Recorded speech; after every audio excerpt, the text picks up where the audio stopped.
Hello കൂട്ടുകാരെ, നമുക്ക് നല്ല കൂമ്പും കരളും കിട്ടിയിട്ടുണ്ട്. ഇത് നമുക്ക് നല്ലോണം കഴുകിയെടുത്തതിന് ശേഷം അതിൻ്റെ രക്തമായെല്ലാം പോയി ഇതിലേക്ക് കുറച്ച് മഞ്ഞൾപ്പൊടി, കുറച്ച് ഉപ്പ്, കുറച്ച് മുളക് പൊടി ഇതെല്ലാം ഇട്ട് കൊടുത്ത് ഒരു ഗ്ലാസ് വെള്ളവും കൂടി ഒഴിച്ച് നല്ലോണം മിക്സ് ചെയ്തങ്ങോട്ട് എടുത്ത് ഇത് അടുപ്പത്തോട്ട് വെച്ച് കഴിഞ്ഞ് നല്ലോണം വേവിച്ചെടുക്കുക. അപ്പോഴത്തേക്കും ഒരു ഉരുളി എടുക്കുക.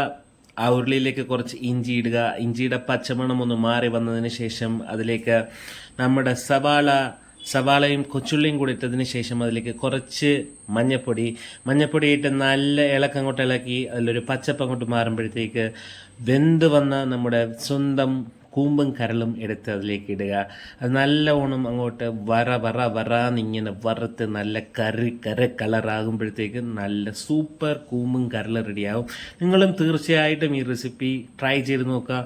നമ്മുടെ പോത്തിൻ്റെ സ്വന്തം കൂമ്പും കരളും.